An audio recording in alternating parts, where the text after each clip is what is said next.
Hey, good morning, All Saints. I hope this finds you well. This coming Sunday is, I'm doing this math on the top of my head, something like the 11th Sunday after Pentecost. And we have a number of things happening this weekend, one of which is we have an ordination on Saturday, a new deacon, Aaron Waller-Roy, who serves as our director of community and outreach. And then Sunday, we have baptisms. So those are two sacramental rites in the life of the church that we're going to celebrate Saturday with ordination and Sunday with baptism. And it's an appropriate Sunday to talk specifically about family ministries because we'll welcome several, I don't know, 10 or 11 kids into the covenant family through baptism. And of course, baptism isn't just about welcoming, it's also us as a church pledging to foster the faith of the newly baptized. We'll all who respond on Sunday saying will be pledging themselves to the well-being of the kids and families. So we're going to talk in this newsletter vlog about the state of family ministries at All Saints. Everybody, I think, knows Robin is, I think, everybody's favorite person at All Saints, or at least one of their favorite people. Robin is our director of family ministries, and I'm going to ask her questions about the state of family ministries at All Saints. But Robin, how are you doing this morning? Doing great. I'm glad to be here. Good. So what is the state of family ministries at All Saints? That's a broad question. You can take it wherever you want, but how are things going? They are going well. It is busy. It's busy because we have a lot of children, and it's busy because we are in the middle of some construction projects. So it's all good busy. And it's busy because this is the Sunday that many children, not everyone, but many children are moving into a new classroom space. It's also our move up Sunday, with the start of school for a lot of children next week. Both our Little Saints program, which is birth through preschool, and our elementary program, Kid Saints, have a lot of kids moving up to the next classrooms. So we are putting in classrooms upstairs. There are 2 classrooms being constructed alongside a children's chapel space. We're building a youth area. We have about between 40 and 50 teenagers that call All Saints their church home.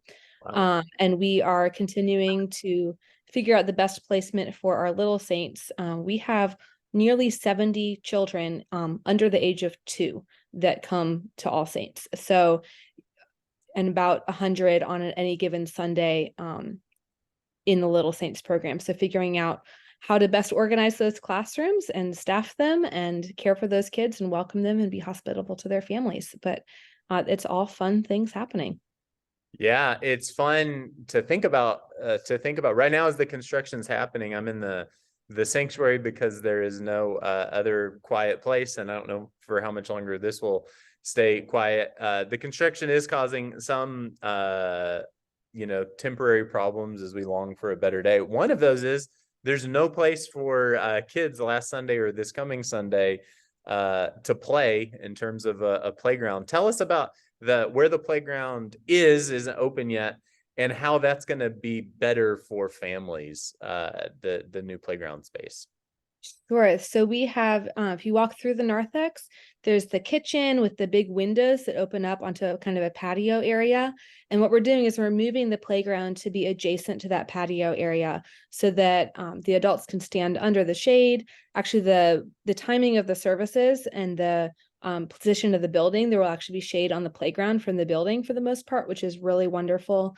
And then we'll have that entire area fenced in so the children won't have to run on the sidewalks adjacent to the parking lot to access the playground anymore. So we're hopeful that as the flood of children opens after services, as kids run to the playground, that they are running to a completely enclosed area rather than running towards the parking lot, and that parents can enjoy either the air conditioning in the narthex or the shade and patio area with the coffee and donuts and goldfish crackers and everything right there. Just a little bit safer, a lot more shaded, and still a lot of fun for the kids to play. Yeah, that's going to be fun. All of the brick and mortar sort of adjustments that are being made are super important, but they're important for a reason, which is they'll be useful in the service of something bigger. So the nice space upstairs, the playground outside, all of this doesn't matter if, number one, we don't have little sheep who Jesus has called us to care for. And then number two, if we aren't doing something with them in that space, if we aren't actually caring for the kids, and I know what wakes you up in the morning and what wakes Philip up in the morning isn't the space per se, but it's what happens in the space with the kids. So tell us a little bit, if a parent sends their kid off to Sunday school on a Sunday, what's happening while the kids are away from us? Yeah. So in our Little Saints program, children ages 2 and above are using Montessori-based methods for storytelling. So we have one kind of an on-ramp program for our yellow room, which is 2s and young 3s. And then we have a program called Young Children in Worship that we do with our 3 through 5-year-olds. And it's exploring God's stories, asking good questions, learning the rhythms of liturgy, and really a very worship based approach, that you're not just here to do an activity that's based on the Bible, but you're here to engage with the Lord, that we believe that God is at work in the lives of children, and kind of normalizing that through our rhythms and inviting them into question asking and responding to God through worship and through play and through art. Once children move up to Kid Saints, we are focused still on that formation aspect, but incorporating a lot more biblical literacy. So we use a large group, small group format. So one of the staff members typically teaches a large group time for like about 15 or 20 minutes. And then the children break into small groups that are led by parishioners, parents, other adults, and have more individual conversations based on how to apply that, or they can ask their questions, just so that each child feels known and cared for and seen and listened to, but that we also are able to kind of take off a little bit of the burden of preparing a whole 30-minute lesson for individual parents, that we're able to do that in our large group together and then have response time in small groups. Yeah. So that's kind of what is happening with the kids. And one of the really beautiful things I've seen, like I'm thinking of two people off the top of my head. I don't know if I should say their names in or not. I guess I didn't ask their permission to, but I see kids go up to, there's volunteers, kids go up to these two people, and I think of them specifically, but this could be, there are probably 100 stories like this. The kids really view these teachers as like almost like aunts and uncles. Like they just love them and they find such belonging.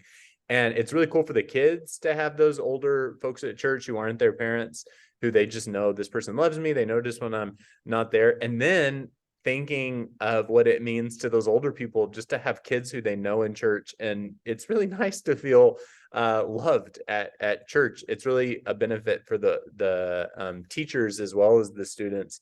There are a lot of needs, obviously, with a growing children's ministry. We have, something like 200 kids who come here on a Sunday. So there's a lot of need for service in addition to teaching. What are some of those needs, including teaching, and how would, if someone is feeling led to volunteer in children's ministry, how could they go about making that happen? Yeah, so we have some needs for people that are interested in teaching for ages 2 all the way through elementary school at both services. So teaching is typically once a month, and it's fairly low prep. Most of the preparation is about 10 or 15 minutes or less. But it really is focused on building that relationship, just like you were saying, that we normalize spiritual conversations with adults throughout our community. And so even if you're not having the most important spiritual conversations with a specific child, that child is learning, I can have spiritual conversations with somebody besides my mom and dad. Like that becomes a normal rhythm for them, that this is something we do in our church, is we talk about the way that God is working in our lives, what God is teaching us. We ask questions together. So small group leaders for elementary are a great way to do that. We also have some needs in our Little Saints for sharing stories with toddlers and preschoolers at both the 9 and 11 and what will be the 9:30 and 11 o'clock services.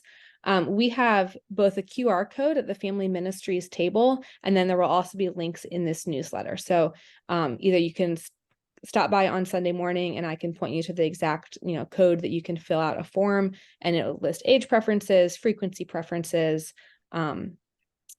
certain Sundays of the month, all that kind of information is gathered so that we can onboard people.